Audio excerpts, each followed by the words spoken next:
Present teacher. Hello student, आज हम इस वीडियो में क्लास 5 के रिमझिम हिंदी में प्रथम चैप्टर का प्रश्न और उत्तर के बारे में अध्ययन करेंगे। ठीक, तो हम आइए देखते हैं। प्रथम पाठ जो है, प्रथम चैप्टर या पाठ उसको हम कहेंगे राग की रस्सी। ये शीर्षक है, ये पाठ का नाम है, जो कि एक लोक गाथा थी। ठीक ना। अब इसका हम प्रश्न और उत्तर करेंगे। तो सबसे पहले हम प्रथम प्रश्न को देखेंगे। पहला प्रश्न, तिब्बत के मंत्री अपने बेटे के भोलेपन से चिंतित रहते थे, क्यों? अब वहां से प्रश्न लिया जाएगा। पहला प्रश्न, तुम्हारे विचार से वे किन किन बातों के बारे में सोचकर परेशान होते थे? उसका उत्तर देखेंगे। क का उत्तर हम यहाँ देखेंगे। उत्तर लिखा है, कहीं उनके बेटे को कोई मूर्ख न बना दे, कहीं उसका अत्यधिक भोलापन उसके जीवन रूपी नाव को डुबो न दे, वह अपना जीवन निर्वाह कैसे करेगा, कहीं कोई लड़की उससे शादी करने को तैयार न हो, आदि समस्याएं थी। ये तो प्रथम प्रश्न का उत्तर हुआ। अब दूसरा प्रश्न हम देखेंगे, तुम तिब्बत के मंत्री की जगह होती तो क्या उपाय करती? ठीक ना। देखते हैं दूसरा उत्तर, मैं रोज उसको अपने पास बिठाकर दुनियादारी समझाती, उसे पढ़ाती लिखाती, उससे सवाल जवाब करती, उसकी परीक्षा लेती। यह हम उत्तर में लिखेंगे। ठीक ना। ख के प्रश्न, जो ख का प्रश्न है, प्रश्न नंबर ख है सेकेंड, वहां पे हम उत्तर लिखेंगे। अब हम आगे देखते हैं। हाँ, तो हम आगे अब देखेंगे शहर की तरफ। आगे शहर की तरफ। अब इसमें हम प्रश्नों को देखेंगे, प्रश्नों के बाद हम उत्तर को देखेंगे। तो चलिए प्रश्न देखते हैं। मंत्री ने अपने बेटे को शहर की तरफ रवाना किया। अब इससे प्रथम प्रश्न है, मंत्री ने अपने बेटे को शहर क्यों भेजा था? इसका उत्तर पहले देखते हैं। तो देखेंगे उत्तर यहाँ पे लिखा हुआ है, और उत्तर में हम लिखेंगे, मंत्री ने अपने बेटे को शहर इसलिए भेजा ताकि वह दुनियादारी समझे और व्यवहारिक बने। पहला रीजन। दूसरा प्रश्न देखेंगे, उसने अपने बेटे को भेड़ों के साथ शहर में भी क्यों भेजा? अब इसका उत्तर हम अपने पुस्तक में लिखेंगे, शहर के लोग ज्यादा होशियार और सूझबूझ वाले होते हैं। ऐसे लोगों के बीच रहकर भोला भाला व्यक्ति भी होशियार और सूझ वाला बन जाता है, सूझबूझ वाला बन जाता है। इसी कारण उसने अपने बेटे को भेड़ों के साथ शहर में ही भेजा। ये हो गया उत्तर। ठीक, अब अगला प्रश्न देखेंगे, तुम्हारे घर के बड़े लोग पहले कहाँ रहते थे? घर में पता करो, आसपास पड़ोस में भी किसी ऐसे व्यक्ति के बारे में पता करो कि किसी दूसरी जगह जाकर बस गया हो।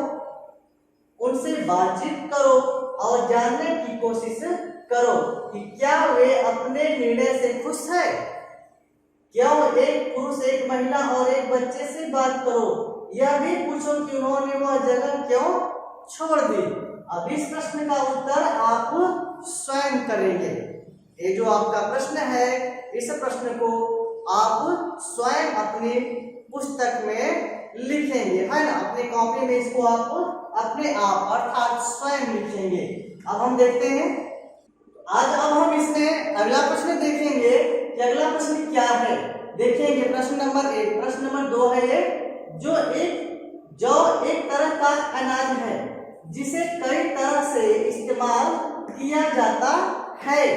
इसकी रोटी बनाई जाती है, सत्तू बनाया जाता है और सूखा भून कर भी खाया जाता है। अपने घर में और स्कूल में बातचीत करके कुछ और अनाजों के नाम पता करें। ठीक ना। तो अब हम देखते हैं, यहाँ पे जैसे मैं उत्तर में यहाँ पे एग्जाम्पल लिखा हुआ हूँ, एक दो उदाहरण यहाँ पे हम लिखे हैं, उत्तर में हम लिख सकते हैं जैसे गेहूं हो गया, जौ हो गया, मक्का, धान, बाजरा, ज्वार। इसके अलावा भी आप पता करके अपने आंसर में उन सभी के बारे में आप लिखेंगे। अन्य अनाजों का नाम पता करेंगे और सभी अनाजों का नाम अपनी पुस्तक में आप लिखेंगे, कॉपी में लिखेंगे, ठीक ना। चलिए देखते हैं अगला प्रश्न, हम देखते हैं अगला प्रश्न क्या कह रहा है। ठीक, गेहूं और जौ अनाज होते हैं, ये तीनों शब्द संज्ञा है। गेहूं और अनाज, गेहूं और जौ अनाज होते हैं और ये तीनों शब्द क्या है, संज्ञा है। गेहूं और जौ अलग अलग किस्म के अनाजों के नाम है, इसीलिए यह दोनों व्यक्तिवाचक संज्ञा है। जौ और अनाज जातिवाचक संज्ञा है। इसी प्रकार रिमझिम व्यक्तिवाचक संज्ञा है और पाठ्य पुस्तक जातिवाचक संज्ञा है। देखेंगे यहाँ पे प्रश्न हम देखेंगे, नीचे दी गई संज्ञाओं का वर्गीकरण इन दो प्रकार की संज्ञाओं में करो, ठीक ना। देखेंगे यहाँ पे नीचे हम देखेंगे, नीचे दी गई संज्ञाओं का वर्गीकरण हमें दो प्रकार से करना है। तो हम यहाँ पे लिखेंगे लेह धातु, तांबा खिचड़ी, शेरवानी भोजन, जहर वेशभूषा। ठीक, तो आगे हम देखते हैं, ऊपर लिखी हर जातिवाचक संज्ञा के लिए तीन तीन व्यक्तिवाचक संज्ञा खुद सोचकर लिखो। देखिए उत्तर ये क्या करना है, आपको खुद सोचकर लिखना है। व्यक्तिवाचक संज्ञा लेह, शेरवानी, तावा, खिचड़ी। जातिवाचक संज्ञा में धातु, भोजन, शहर, वेश, भूषा। ठीक, अब ख को हम देखेंगे, शहर कोलकाता, पटना, चेन्नई। वेशभूषा कमीज, टाई, सलवार। धातु को लेंगे तो धातु का लोहा, सोना, चांदी। भोजन को लेंगे चावल, दाल, रोटी। अब आगे हम देखेंगे तुम शेर, आगे हम देखेंगे तुम शेर मैं सवा शेर। आगे क्या है, तुम शेर मैं सवा शेर। अब इस तरह प्रश्न को देखते हैं, आगे हम देखेंगे तुम शेर मैं सवा शेर। अब इसमें प्रश्न नंबर 1 को देखेंगे। सबसे पहले इस पैरा को हम पढ़ेंगे, उसके बाद हम प्रश्न और उत्तर को देखेंगे। इस लड़की का तो सभी लोहा मान गए, इस लड़की का तो सभी लोहा मान गए। था न सचमुच नहले पर दहला, तुम्हें भी यही करना होगा। तुम ऐसा कोई काम ढूंढो जिसे करने के लिए सूझबूझ की जरूरत हो, उसे एक कागज में लिखो और तुम सभी अपनी अपनी चीज को एक डिब्बे में डाल दो। डिब्बे को बीच में रखकर उसके चारों ओर गोलाई में बैठ जाओ। अब एक एक करके आओ, उस डिब्बे से एक चिट निकालकर पढ़ो और उसके लिए कोई उपाय सुझाओ। जिस बच्चे ने सबसे ज्यादा उपाय सुझाए वह तुम्हारी कक्षा का बीरबल होगा। अब देखिए उत्तर देखेंगे इसका हम, हाँ तो हम आगे देखेंगे। देखिए आगे क्या है, क्वेश्चन है। अब हम इसको देखेंगे प्रश्न को।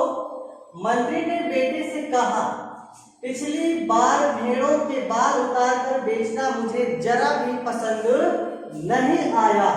क्या मंत्री को सचमुच ये बात पसंद नहीं आई थी? अपने उत्तर का कारण भी बताओ। अब ये तो प्रश्न था, अब इस प्रश्न का हम उत्तर लिखेंगे। तो चलिए उत्तर देखते हैं। उत्तर है, मंत्री को यह बात जरूर पसंद आई होगी। मंत्री को यह बात जरूर पसंद आई होगी, लेकिन इसमें उसके बेटे का कोई योगदान नहीं था, इसीलिए उसने खुशी जाहिर नहीं की और दोबारा उन्हीं भेड़ों के साथ उसे शहर भेज दिया ताकि उसे अपनी होशियारी दिखाने का एक और अवसर मिले। ये तो हो गया इसका उत्तर, ये प्रश्न और प्रश्न का उत्तर हो गया। अब हम यहाँ पे देखेंगे सिंह और जौ। ओके, अब हम सिंह और जौ इसमें से हम देखेंगे प्रश्न को, फिर प्रश्न के बाद उत्तर को देखेंगे।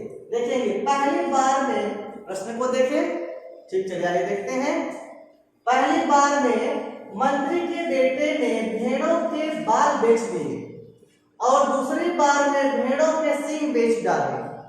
जिन लोगों ने यह चीजें खरीदी होगी उन्होंने भेड़ों के बालों और सींगों का क्या किया होगा, अपनी कल्पना से बताओ। देखिए यहाँ क्या कर रहा है, ये अपनी कल्पना से आपको बताना है।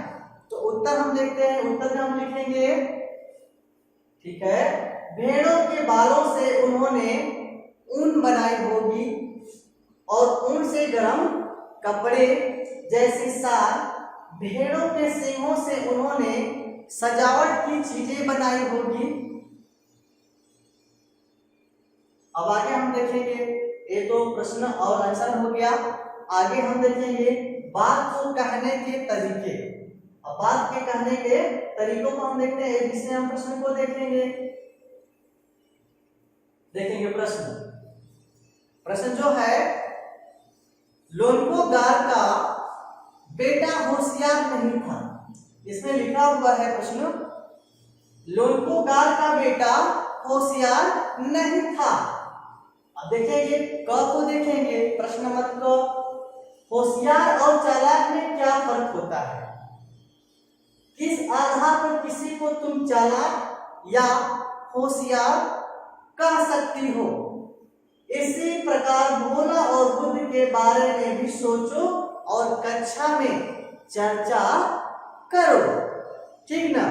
इसी प्रकार भोला और किसके बारे में? बुद्ध के बारे में सोचिए और कक्षा में बातचीत करिए। अब देखें क्या लिखे,